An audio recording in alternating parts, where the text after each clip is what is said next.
In 2010, in January, you brought out the original iPad.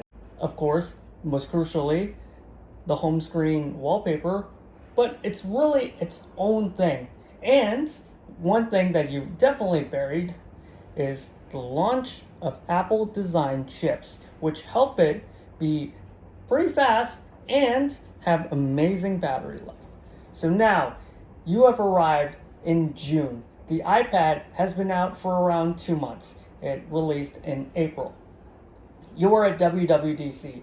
iOS 4 has been announced. So now you need some things to show that these things can be a lot better. It's iOS 4 because now it also includes the iPad. So what can we learn from the iPad, right? Home screen wallpaper, home screen wallpaper, home screen wallpaper, home screen wallpaper. This is the iPhone 4. We need to put the iPhone 3GS front and center. In fact, let me bump up the brightness quite a bit. There we are. But still, this is a problem. It's all about the display. Let's not even talk about the design. Let's just talk about the display. And let's look at the display.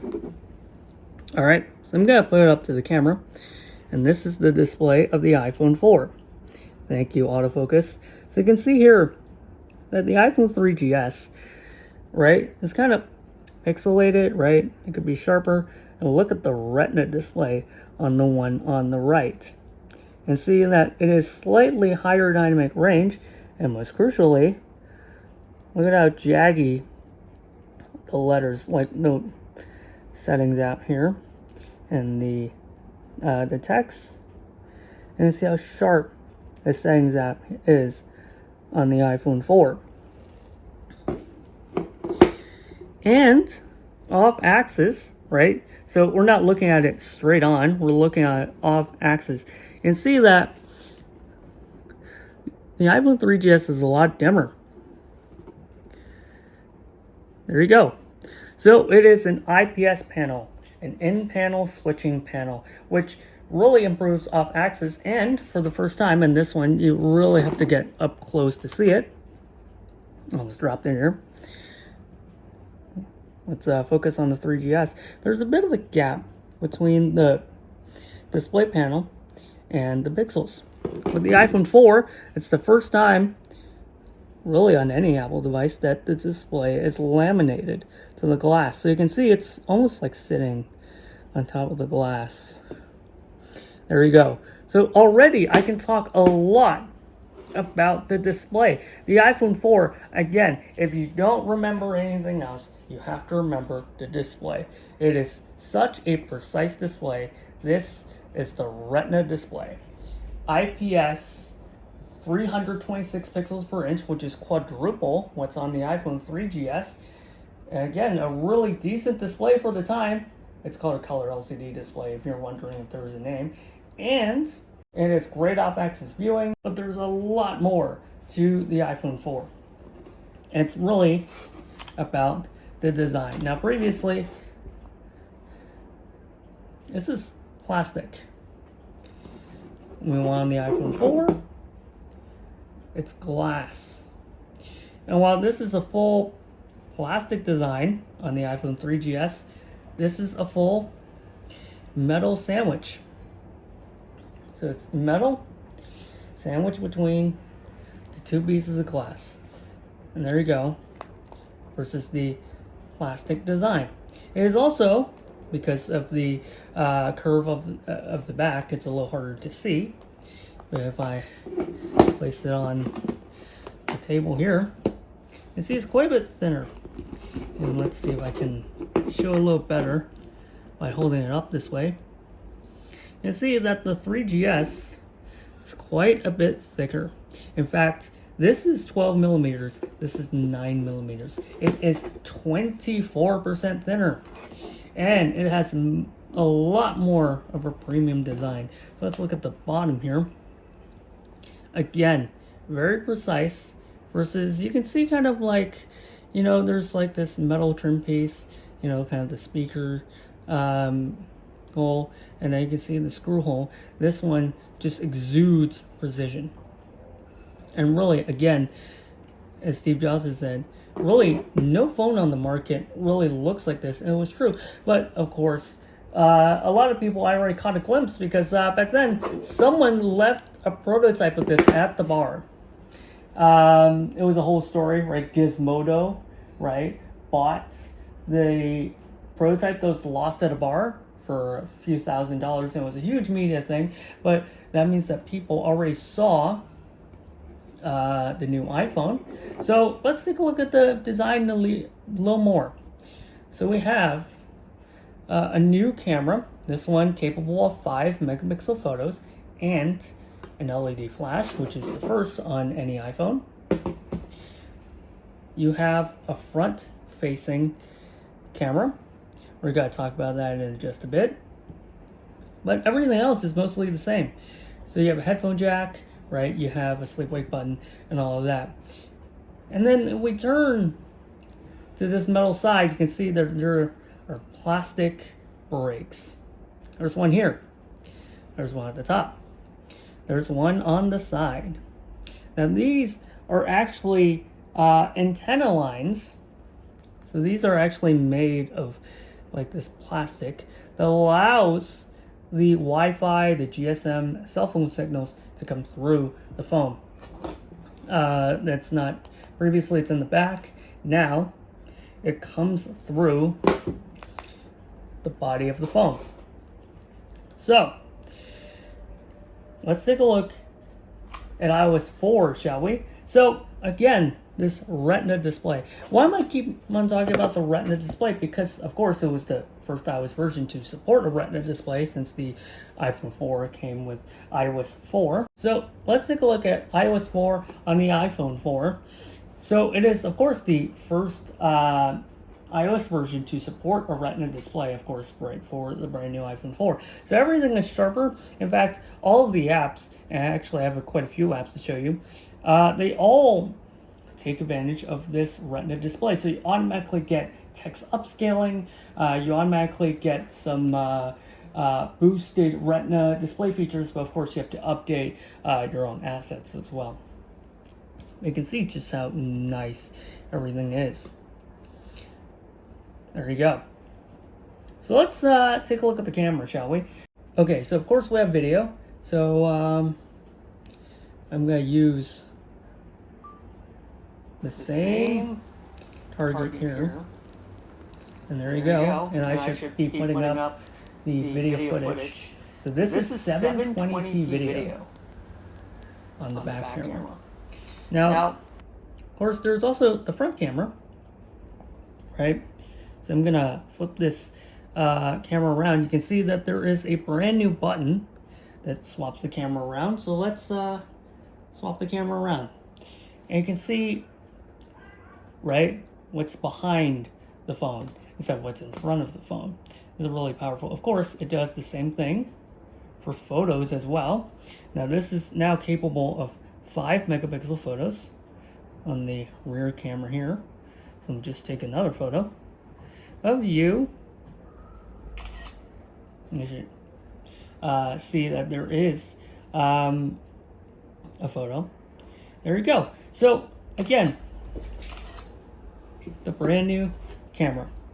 It's a slightly faster, it shoots in 720p. It has the Apple A4 chip. It has the Retina display. It is the thinnest smartphone in the world, 9.3 millimeters.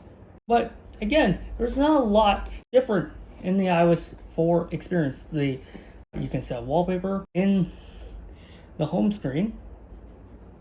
So let's go to the wallpaper app. You can see you can set a wallpaper for both the lock screen and the home screen right here. So you can set the wallpaper. There's also this thing called folders, which you can add multiple apps and only take up one icon, and it automatically names whatever is in the folder. Of course, drag things into a folder. You can remove things out of the folder at any time, and when a folder no longer has anything in it, it self-destructs. Okay, so one of the major things that the A4 has brought to the iPhone 4 is multitasking. But it's not multitasking like, normally what we think of multitasking. It is, well, you know what? Let me just go to the phone app. And how do I multitask? Well, I actually just double click the home button and I get these 4 apps at the bottom. And I tap, I go to a different app. And I double click again, I go back to the phone app. It should save it in memory, and there you go. It's back to the exact state. And if I want to go back to, let's say, iBooks, there you go. And if I want to go back to the phone, I'll be back on the dialer. So again, this is just one app at a time. Not really multitasking, but we do have quite a bit of RAM, I think. We do have the new Apple A4 chip, which both these things help keep things in memory, but is this true multitasking? Okay. Also in iOS 4, there's this thing called Game Center, a place where you can find games, where you can compete with others. There's matchmaking, there's a friend list, everything. So we gotta leave. Very, very sorry that I cannot show you is FaceTime. FaceTime was the feature. It's just video calling on the phone, and you can place one directly through the phone app. So if you call someone, you have the option to do a FaceTime call. Okay, so let's take a look at the apps. Down the volume here. Okay, I'm not gonna go into Game Center, and there you go. Game Center is right here. Let's take a look at the Retina display graphics. You can see how sharp it is. Right, the colors look great. Let's take a look at iBooks, which is also new with iOS 4. And see how nice the wood grain is. Most definitely it won't work. Take an app like OmniFocus, which is a more of a productivity app. See, it's just a lot quicker. So I cannot talk about the iPhone 4 without talking about Antennagate, and it's one of the big controversies of the Steve Jobs era. So let's review. There's one antenna here, one antenna here, or one antenna break rather, and a one antenna break up here. Now, as you can see, these are very thin. If I put a finger over it, I can very easily block this window and at least make it a lot weaker, right? It still goes through your skin decently well, right? Because it's a form of radiation, not harmful radiation, but still a form of radiation. If it's harmful, it will not pass FCC inspections. There's only the one antenna band up here, but here you can see I'm blocking most of the signal with just my hand because it is so thin and such a small thing. And purportedly at the time, it would cause dropped calls where you're in the middle of a call, but all of a sudden it has no signal anymore, and there you go. The call has been dropped. So they had to come out with a bumper, which is basically a plastic piece that surrounds the phone so you don't touch it. At least it has some room for the signal to spread, and you can get a full refund if you want. But it was a whole thing. But in Apple's testing, Steve Jobs had to come back from vacation, I've heard, and to report on this. And while the situation definitely was overblown, it's still a very minor issue that did occur. Was it as bad as the media said it was? Definitely not. But it is definitely a very teeny tiny issue.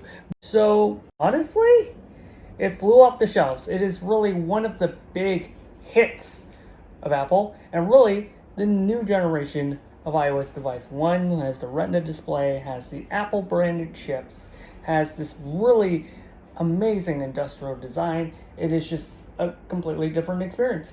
And of course, right, it's a completely new thing. It's not kind of shackled to the past, even shackled to the past of the iPhone. It's just a completely new iPhone for a new era. Now, this is the thinnest smartphone in the world. The thinnest, right? This 9.3 millimeter phone is the thinnest smartphone in the world. So a lot of technical marvels, right? Of course, including the A4 chip, including the thin design, including the Retina display. So a lot to love here, and of course we're going to talk about the camera in detail in just a minute. Alright, so that's the iPhone 4. If you would like to see even more, hit the like button, hit the subscribe button. I really appreciate it. We're going to be talking about the iPad 2 and the iPhone 4S in the upcoming series of videos. And we're going to be beginning the iPod Touch series very soon, but the iPod Touch is kind of its own parallel timeline, but definitely still a lot to be told there, including the very first one, which I think you will find interesting if you've never used a very first iPod Touch. But yeah, thank you for watching another episode of The Originals. I had a lot of fun making these. I hope you had a lot of fun watching these as well. Until next time.